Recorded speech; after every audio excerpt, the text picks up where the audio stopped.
Selamat datang di channel Alur Donghua. Sebelum menonton, silahkan subscribe, biar Mimin tambah semangat update-nya. Apa? Pria berjanggut panjang itu terkejut saat melihat naga petir bercakar 5 ditahan dalam sekejap. Sebelumnya, dia melihat bahwa kekuatan Hanli luar biasa, dan kekuatan magis hukum waktu yang dia kembangkan sangat aneh, jadi dia keluar dari awal. Pertama, dia menggunakan domain spiritual untuk membatasi kekuatan Hanli. Kemudian dia mengorbankan benang kristal hukum di tubuhnya untuk melemparkan teknik rahasia, pembalikan vena petir, untuk secara paksa meningkatkan kecepatan casting. Akhirnya, dia menggunakan semua benang kristal hukum untuk menyerang dengan seluruh kekuatannya. Dia berpikir bahwa meskipun dia tidak dapat membunuh Hanli, dia setidaknya dapat melukainya dengan parah, tetapi dia tidak menyangka bahwa dia akan diblokir. Pria berjanggut panjang ini awalnya kejam, dan setelah disegel oleh Dewa Tai Sui selama bertahun-tahun, temperamennya menjadi semakin ekstrim. Setelah membuka segel dan melihat Hanli dan para kultivator dunia abadi sejati lainnya, dia segera mengalihkan kebenciannya terhadap Dewa Tai Sui ke Hanli dan yang lainnya, dan tidak sabar untuk membunuh mereka. Namun, pada saat ini, cara terkuatnya tidak dapat melakukan apapun pada Hanli.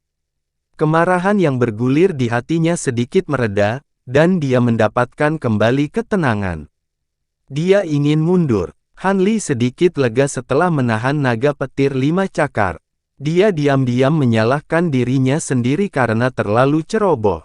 Jika dia membuka domain roh waktu di awal, dia tidak akan pernah jatuh ke dalam situasi berbahaya seperti itu. Sambil berpikir, dia tidak melambat sama sekali. Dengan membalik tangannya, labu Jasper muncul di depannya. Itu adalah labu surga misterius. Pada saat ini, gemuruh teredam tiba-tiba terdengar di samping Hanli, dan kemudian cahaya keemasan bersinar terang. Itu adalah nyala emas dari altar. Dia hampir melupakan nyala api ini karena perubahan sebelumnya. Pada saat ini, api keemasan tampaknya memiliki semacam resonansi dengan domain roh waktu di sekitarnya. Tiba-tiba mengembang beberapa kali dan terbakar dengan ganas. Secara tak terduga itu tidak terpengaruh oleh mantra Treasure Wheel dan Time Breaking Fire Mirror sama sekali. Fluktuasi yang kuat dari hukum waktu meletus dari nyala api keemasan, menyebabkan domain spiritual waktu di dekatnya bergetar. Ini adalah, Hanli melirik api emas dengan heran. Pandangan aneh melintas di matanya, dan dia melambaikan tangannya. 2 segel terbang keluar dari tangannya dan masing-masing memasuki api emas dan labu surga misterius. Benang kristal hukum waktu Hanli terjerat dalam nyala api emas. Benang kristal tiba-tiba menyala dan berubah menjadi bayangan emas yang melesat ke arah naga petir bercakar 5. Cahaya zamrud di sekitar labu surga misterius segera menyala, lalu menyemburkan cahaya zamrud yang menyapu ke arah naga petir 5 cakar. Cahaya zamrud yang ditembakkan oleh Mysterious Heaven God bahkan lebih cepat. Itu melilit naga petir bercakar 5 dan menariknya kembali. Tubuh naga petir bercakar 5 bergidik. Cahaya zamrud yang menyelimutinya sepertinya melelehkannya, dan perlahan menjadi lemas. Namun, naga petir bercakar 5 telah dipadatkan dari lebih dari 100 benang kristal hukum oleh pria berjanggut panjang itu. Kekuatan hukum yang terkandung di dalamnya terlalu besar. Bahkan labu surga misterius tidak dapat mengumpulkannya dengan cukup cepat. Pada saat itu, bola api keemasan melesat keluar dan menghantam naga petir 5 cakar. Labu surga misterius hanya bisa sedikit mengguncang tubuh naga petir bercakar 5, tetapi begitu bersentuhan dengan api emas, ia segera membusuk dan pecah menjadi 2 bagian. Hanli tertegun sejenak sebelum ekspresi kegembiraan muncul di wajahnya. Pria berjanggut panjang itu kaget saat melihat pemandangan ini. Tapi saat berikutnya, api emas tiba-tiba berkedip dengan ganas, dan kekuatan hukum waktu di dalamnya melonjak dengan ganas. Roda kebenaran dan cermin api berselang juga terguncang, dan belenggu pada naga petir 5 cakar tiba-tiba mengendur. Mata pria berjanggut panjang itu berbinar saat melihat pemandangan ini.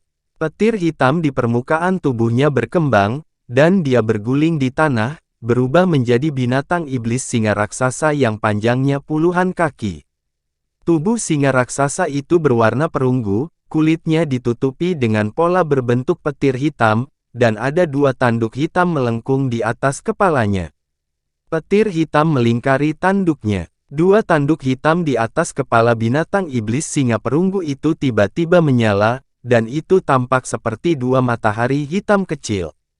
Kedua bagian naga petir tiba-tiba menyala, dan dengan cepat menyusut, berubah menjadi dua cincin guntur hitam, satu besar dan satu kecil. Dua cincin guntur hitam meledak dengan hukum petir yang jauh lebih kuat. Meskipun tidak sekuat naga petir 5 cakar sebelumnya, itu jauh lebih padat dan lebih tajam, terlepas dari belenggu cahaya zamrud, dan pada saat yang sama, memaksa roda kebenaran di sekitarnya dan cermin api berselang mundur sedikit. Dua cincin guntur terbang keluar dari roda kebenaran dan cermin api berselang. Jangan pernah berpikir untuk melarikan diri. Kulit Han Li tenggelam saat melihat pemandangan ini. Dia membuka mulutnya dan menyemburkan cahaya hijau dan cahaya keemasan. Cahaya hijau menyala dan tenggelam ke dalam labu surga misterius. Cahaya zamrud yang dipancarkan oleh labu segera menjadi cerah, dan benang kristal zamrud muncul dalam cahaya warna-warni. Cahaya zamrud ditembakkan, dan kecepatannya beberapa kali lebih cepat dari sebelumnya. Itu langsung menyusul dua cincin guntur hitam, dan membungkusnya lagi. Benang kristal zamrud muncul dari cahaya warna-warni, dan ada 30 atau 40 di antaranya. Mereka menjerat dua cincin guntur hitam, dan petir yang menyilaukan pada cincin guntur tiba-tiba meredup dan berhenti. Cahaya keemasan lainnya menyala dan terbang ke depan nyala api keemasan. Ada lebih dari 20 benang kristal dalam cahaya keemasan, dan mereka menyebar dengan deru, berubah menjadi jaring cahaya keemasan, menyelimuti api keemasan di dalamnya. Jatuhnya hukum waktu dalam nyala api emas segera diisolasi lebih dari setengahnya, dan guncangan roda kebenaran dan cermin api berselang tiba-tiba mulai mereda. Tangan Han Li dengan cepat memberi isyarat, dan jangkauan roda kebenaran, yang hanya mencakup 3 hingga 400 kaki, segera meluas, dan dengan cepat menyebar ke arah dua cincin guntur hitam. Ketika singa perunggu melihat pemandangan ini, dia terkejut lagi. Dia mengangkat kepalanya dan meraung. Pola guntur hitam di tubuhnya langsung bersinar terang, lalu semua cahaya berkumpul menuju dua tanduk hitam di atas kepalanya. Kedua tanduk hitam itu langsung menjadi transparan, dan kilat yang dipancarkan menjadi terang kembali. Hampir sulit untuk melihat langsung dengan mata telanjang.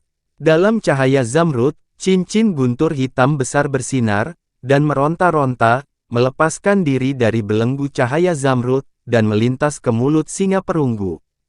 Meskipun cincin guntur kecil lainnya juga berjuang keras, tampaknya kekuatan yang terkandung di dalamnya tidak cukup, dan gagal melepaskan diri dari belenggu cahaya zamrud. Itu diselimuti oleh riak emas yang menyebar, dan langsung menjadi tidak bergerak lagi. Kemudian cahaya zamrud menyusut, dan cincin guntur hitam terbungkus dalam cahaya, lalu menghilang ke labu surga misterius. Ketika singa perunggu melihat pemandangan ini, matanya langsung berubah menjadi merah darah, dan dia mengeluarkan raungan yang mengejutkan, dan seluruh gua bergemuruh dan bergetar. Han Li mencibir, dan berubah menjadi bayangan emas, menerkam ke arah singa perunggu. Domain roh waktunya juga melonjak dan meluas, menyelimuti singa perunggu.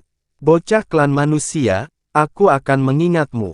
Singa perunggu telah mengalami hukum waktu Han Li berkali-kali, dan dia sudah memiliki rasa takut yang berkepanjangan. Setelah raungan, tubuhnya yang besar berubah menjadi kilat hitam, menembak ke arah depan gua, dan menghilang. Iblis lain di dalam gua melihat singa perunggu melarikan diri, dan tidak berniat untuk bertarung lagi. Mereka semua mengikuti, dan menghilang. Han Li tidak mengejar mereka. Dia berhenti, memberi isyarat, dan menyingkirkan domain waktu, roda kebenaran, dan hal lainnya. Setelah domain waktu disingkirkan, nyala emas juga berhenti berputar dan berfluktuasi, dengan cepat menyusut, dan kembali ke keadaan semula. Namun, api emas hampir setengah lebih kecil daripada awalnya, dan kekuatan hukum waktu di dalamnya juga jauh lebih lemah. Tampaknya serangan sebelumnya pada naga guntur bercakar 5 telah menghabiskan kekuatannya. Melihat adegan ini, Han Li sedikit mengernyit. Kekuatan magis dari api emas ini agak mirip dengan Firefly tahun api sebelumnya, tetapi jauh lebih kuat, dan tidak dapat disebutkan dalam nafas yang sama. Tampaknya nyala api ini hanya dapat digunakan sekali lagi, yang sangat disayangkan. Dia menghela nafas ke dalam, membuat gerakan dengan tangannya, dan 20 atau lebih benang kristal dari hukum waktu yang melilit api emas berputar, membentuk segel berbentuk bunga, dan menyelimuti api emas. Kemudian, Han Li menjentikkan lengan bajunya, dan bunga emas itu disimpan. Lei Yus, Lan Yuanzi, dan yang lainnya tidak mengejar karena sudah terluka, dan mereka berada dalam posisi yang kurang menguntungkan saat menghadapi lusinan iblis alam Dewa Tai. Mereka hampir tidak bisa bertahan, dan situasi saat ini. Begitu iblis menghilang, mereka buru-buru mendarat untuk pulih. Han Li baru saja melakukan serangkaian pertempuran sengit, dan menghabiskan banyak energi.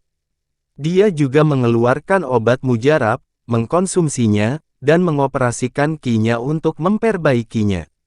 Setengah jam kemudian, Lei Yus dan yang lainnya berdiri satu demi satu. Ekspresi kompleks melintas di mata Lei Yus saat dia menangkupkan tinjunya ke arah Han Li. Ini semua berkat rekan Taois Han. Kalau tidak, kita semua akan binasa di sini hari ini. Taois Lei terlalu sopan, tapi ada apa dengan setan-setan itu? Taois Lei sepertinya tahu sesuatu, tolong katakan yang sebenarnya. Mata Han Li berbinar, dan dia berkata dengan penuh arti. Ketika yang lain mendengar ini, mereka juga melihat ke arah Lei Yus. Namun, Lei Yus tidak langsung menjawab Han Li, dan malah terbang ke tempat altar pengorbanan berada. Pintu lampu hitam sudah menghilang, dan hanya tanah yang tertutup kerikil yang tersisa. Lei Yus melambaikan tangannya, dan cahaya keemasan menyapu kerikil, memperlihatkan tanah di bawah. Ada lempengan batu bundar emas gelap di tanah, dan ada formasi rumit yang terukir di atasnya. Di sudut formasi, ada 8 pilar batu emas yang tingginya sekitar 1 kaki, dan terhubung ke formasi di tanah. Saat ini, terdapat beberapa retakan pada lempengan batu bundar, dan banyak bagian formasi di atasnya yang rusak. Itu telah berhenti bekerja, dan semua pola formasi redup. Melihat ini, wajah Lei Yus langsung berubah suram, dan lapisan es menggantung di atasnya. Taois Siong, situasi ini disebabkan oleh tindakan cerobohmu. Lei Yus menatap Siong San dan berkata dengan suara yang dalam. Maaf, saya tidak tahu bahwa mencabut pedang ini akan menyebabkan begitu banyak iblis keluar. Saya akan berhati-hati di masa depan, kata Siong San dengan kepalan tangan. Meskipun dia meminta maaf, tidak ada penyesalan di wajahnya. Sebaliknya, ada kegembiraan yang tak tertahankan di matanya, dan dia melirik pedang kehancuran kuno di tangannya dari waktu ke waktu. Pada saat ini, ada 20 hingga 30 benang kristal emas yang berputar di sekitar pedang kehancuran kuno. Gelombang cahaya keemasan dipancarkan dari benang kristal emas, dan mereka terus menyatu dengan pedang, seolah-olah sedang menyempurnakan pedang. Lan Yuanzi dan yang lainnya memandang pedang kehancuran kuno dari waktu ke waktu, dan wajahnya dipenuhi rasa iri. Melihat ini, Lei Yus mengerutkan kening, tapi dia tidak mengatakan apapun. Kekuatan Siong San awalnya adalah yang terlemah di antara mereka, tapi sekarang dia memiliki pedang kehancuran kuno di tangannya, kekuatannya telah meningkat pesat. Selain Han Li, tidak ada orang lain yang memiliki kepercayaan mutlak untuk berurusan dengannya. Lei Yus mengalihkan pandangannya dari Siong San dan berkata perlahan, sekarang setelah semuanya menjadi seperti ini, aku tidak akan lagi menyembunyikannya darimu. Aku tahu sedikit tentang tingkat ketujuh menara waktu. Saya yakin semua orang sudah tahu bahwa pagoda waktu ini adalah penjara yang memenjarakan banyak tahanan. Itu sama untuk lantai 7, di mana iblis yang tiada taranya sedang ditekan. Lei Yus menarik pandangannya dari Xiong San dan berkata perlahan, "Iblis tak tertandingi." Han Li mengangkat alisnya. "Iya, iblis tak tertandingi ini jauh lebih kuat daripada para tahanan yang kita temui sebelumnya," tambah Lei Yus. "Para tahanan yang kita temui sebelumnya semuanya adalah Dewa Surgawi Agung. Mungkinkah iblis tak tertandingi di sini adalah leluhur Dao?" Lan Yan mencibir dan berkata dengan tidak setuju. Pendiri Sekte Pedang Surgawi juga berpartisipasi dalam penyegelan iblis ini. Menurut catatan yang ditinggalkan oleh pendiri, bahkan jika iblis ini bukan leluhur Dao, tapi tidak jauh dari itu, kata Lei Yus dengan nada ekspresi serius. Lan Yan melihat ekspresi Lei Yus dan juga menghilangkan senyum di wajahnya. Pendiri sektemu juga pernah ke sini sebelumnya. Menara waktu ini seharusnya dibangun oleh Dewa Tai Sui.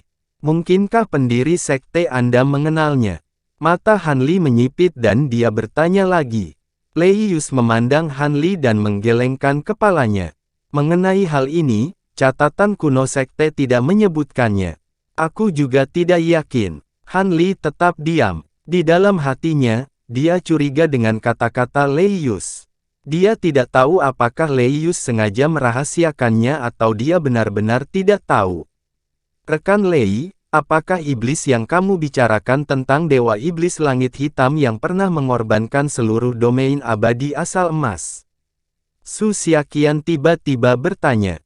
Lei Yus menatap Su Xiaqian dalam-dalam dan berkata, "Ya, itu adalah iblis ini."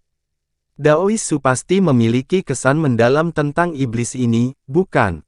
Su Xiaqian mengangguk dan berkata dengan wajah pucat, "Bencana besar yang terjadi di masa lalu secara alami tercatat dalam catatan kuno Sekte Air Surgawi.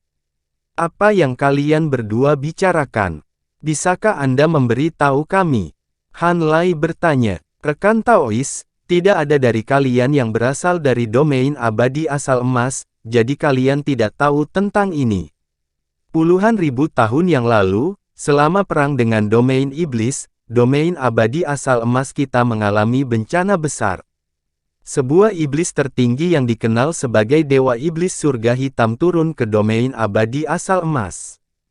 Dia mengaktifkan formasi iblis yang tiada taranya dan mengorbankan seluruh domain abadi asal emas. Pada saat itu, lebih dari separuh makhluk hidup di Golden Origin Immortal Domain telah mati karena formasi iblis itu. Belakangan, leluhur Dao dari pengadilan surgawi telah campur tangan dan menghancurkan formasi iblis itu. Ini adalah malapetaka besar bagi Golden Origin Immortal Domain, dan kerusakan yang ditimbulkannya sangat berat. Dapat dikatakan bahwa nama Black Heavens Demon God adalah tabu di Golden Origin Immortal Domain, kata Su Xiaoxian sambil menghela nafas. "Jadi begitu." Han Li mengangguk perlahan. Dia melihat ke depan gua dan berpikir sendiri. Setan di sini terkait dengan perang besar dewa dan setan. Bagaimana hubungan mereka dengan dinasti Nightsun? Peri Su benar. Nyatanya, kemunculan kediaman abadi Tai Sui bukanlah suatu kebetulan. Menurut catatan di sekte, saya khawatir iblis itu mencoba membuka segel, menyebabkan kediaman itu muncul. Wen Zong dan saya datang ke sini untuk memperkuat segel.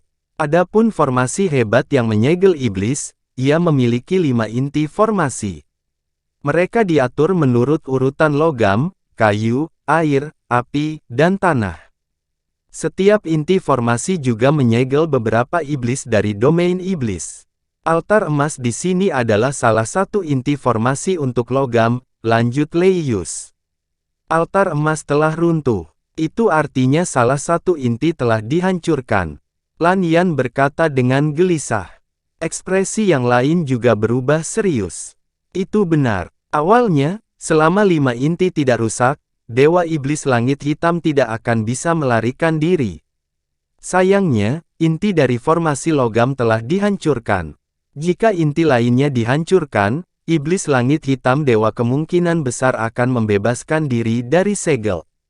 Pada saat itu, kita tidak hanya akan mati, tetapi seluruh domain abadi asal emas juga akan jatuh ke dalam bencana besar. Oleh karena itu, Anda harus berhati-hati dan tidak menghancurkan inti lainnya, Lei kata Yus dengan ekspresi serius. Yang lainnya mengangguk. Lalu apa yang harus kita lakukan selanjutnya? Terus maju. Lan Yan bertanya. Itu benar. Tapi sebelum kita pergi, saya akan mencoba memperbaiki formasi di sini. Formasi ini adalah kunci inti dari formasi logam. Meski rusak, vitalitasnya belum sepenuhnya hilang. Jika bisa diperbaiki, mungkin ada gunanya, kata Lei Yus setelah jeda. Saat dia mengatakan itu, dia membungkuk untuk memeriksa formasi di tanah. Wen Zong juga maju untuk membantu. Setelah berdiskusi singkat, keduanya dengan cepat mengeluarkan berbagai alat formasi dan mulai memperbaiki formasi. Han Li dan yang lainnya tidak terbiasa dengan formasi di tanah dan tidak dapat membantu, jadi mereka berjalan ke samping dan terus bermeditasi. Setengah hari berlalu dalam sekejap mata. Han Li dan yang lainnya sedang berkultivasi ketika fluktuasi formasi yang kuat datang, menyebabkan mereka buru-buru berdiri. Mereka melihat formasi emas di tanah telah diperbaiki. Pada saat ini, itu berdengung dan beroperasi. Cahaya keemasan tebal muncul dari formasi dan tenggelam ke dinding batu gua. Lei Yus membuat serangkaian segel tangan dan formasi emas itu perlahan berhenti. Cahaya keemasan juga dengan cepat menghilang. Untungnya, tidak banyak bagian formasi yang rusak. Hampir tidak diperbaiki. Lei Yus tersenyum dan mengangguk. Apakah formasi yang diperbaiki akan berhasil? Lan Yan tampaknya cukup takut pada Dewa Setan Langit Hitam dan bertanya dengan tergesa-gesa. Entahlah, mudah-mudahan berhasil. Lei Yus berkata setelah beberapa saat hening. Ketika yang lain mendengar ini, mereka saling memandang dan tidak ada yang berbicara sejenak. Ayo pergi, kita sudah lama tertunda di sini. Ayo cepat maju. Lei Yus berkata dan kemudian melambaikan tangannya untuk memancarkan cahaya keemasan. Batu-batu di sekitarnya tersapu dan menutupi formasi emas. Cedera semua orang sekarang hampir sembuh. Mereka sudah lama tidak sabar untuk tinggal di sini, jadi mereka segera melanjutkan. Mengikuti gua sampai keluar, mereka berjalan lama sekali dan akhirnya keluar dari gua. Di luar gua ada platform dengan luas kurang dari 1000 kaki. Tanahnya tidak rata dan tampaknya berada di tengah gunung yang besar. Han Li dan yang lainnya datang ke tepi peron dan melihat sekeliling. Namun, kekosongan itu dipenuhi kabut abu-abu dan mereka tidak bisa melihat apa-apa. Setelah menatap ke kejauhan untuk beberapa saat, Xiong San mengerutkan kening. Tiba-tiba, dia mengangkat pedang emas di tangannya dan menebas kehampaan di kejauhan. Lonceng pedang terdengar, dan cahaya pedang emas besar langsung meledak. Melihat kekuatan dan kecepatan pedang, itu seharusnya membelah kehampaan dalam sekejap dan menempuh jarak ratusan mil. Namun, semua orang terkejut saat mengetahui bahwa setelah terbang beberapa ribu kaki, cahaya pedang sepertinya telah menabrak tembok yang tinggi. Dengan ledakan keras, itu runtuh. Memang ada batasan, Xiong San bergumam saat melihat ini. Semuanya, tidak perlu mencoba. Pembatasan di luar gunung terhubung ke fondasi seluruh menara waktu. Kecuali seseorang memiliki kemampuan untuk menghancurkan seluruh menara waktu, mereka tidak akan dapat menerobosnya dengan paksa. Lei Yus mengingatkan. Ketika Han Li mendengar ini, dia segera menyebarkan indera ilahinya dan mulai menjelajah ke segala arah. Namun, segera, dia mengerutkan kening. Pembatasan pada indera ilahi sangat ketat. Bahkan dengan kekuatan inderanya, dia tidak bisa menyebar terlalu jauh. Melihat ini, semua orang tidak punya pilihan lain selain melompat dari tepi tebing dan terbang ke atas gunung. Setelah terbang hampir 1000 kaki, Jiao San tiba-tiba berhenti lalu menjerit kaget. Ketika semua orang melihat ini, mereka segera berhenti dan melihat ke arah tatapannya.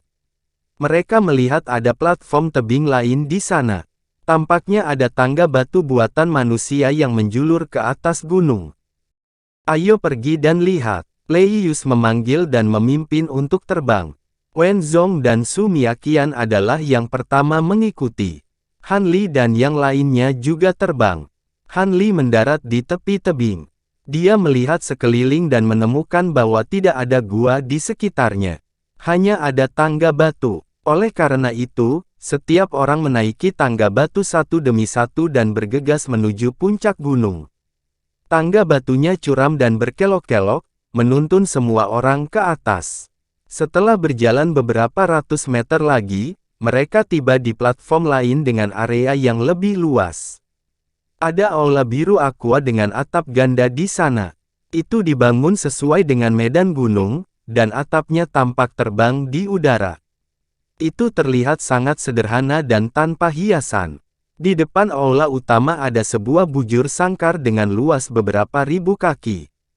Tanah tampak seperti danau, memantulkan cahaya cermin.